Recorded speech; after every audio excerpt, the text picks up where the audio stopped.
In this lesson, we're going to talk about using Excel's watch window tool. Now, when would we want to use that? Well, when we have very, very large sets of data and we can't see, let's say, for example, the totals, and we want to see the influence of certain numbers on the totals, we may want to have a watch window to be able to get a glimpse into that far away data. So if I come way down to the bottom here, you can see I have all these numbers here. But if I make some changes way up on top here, I can't see those, so I got to scroll up and down. So introducing a watch window to address this issue. So let's go over here to the Formulas tab, and you can see on the far right hand side is watch window. And you can see now this little empty box now appears, waiting for me to tell it which window or which cells to now make into a watch window. So very simply now, I'm going to go ahead and scroll all the way down to the bottom, and I'm going to highlight the data that I want to be part of this watch window. So let's go ahead and just click and drag going across the board here.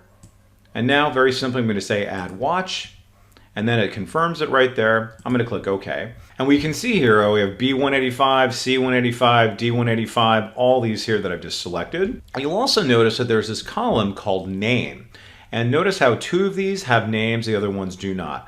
I'm going to show you how and why we can address this in just a little bit. So let's go ahead and just see it in action for right now. So I'm going to go ahead and make it so January, what's in B185, is now changed by me changing my cell right over here inside of B4. Let's go ahead and change that to 1,000 and keep your eye on that value of 3,091,000. That goes down likewise. Beautiful. Let's go ahead and do that same thing for February and just make that 200. And then notice how that changes. So really neat because it allows me to then again get a glimpse into that.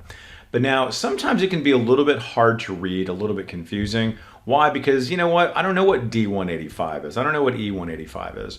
So what we're going to do is we're going to work with something called a named range to accomplish that. So let's come back to the end of our data.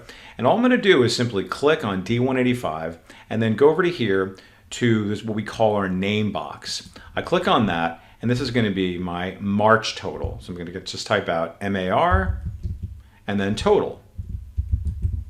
And then no spaces in named ranges. I'm going to hit enter, and now notice how that now appears. Now you can do this before or after you create your watch window, but it's kind of nice to be able to see it live and in action. So now I'll go ahead and make some changes to this one here. So you can see my 3.189 is then going to get influence. I'll just go and make this 200. And then notice how that changes here, but it also changes here, and I know that has to do with my March total. So really slick.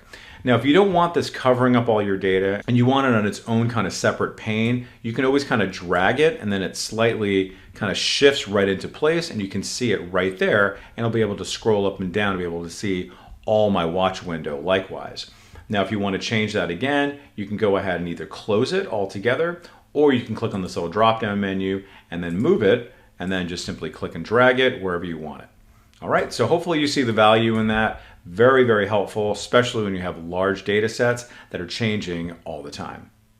Are you happy with this training? Make sure to subscribe for more great content. Visit the Simon Says It channel, explore our videos and training sessions, and decide what you want to learn next.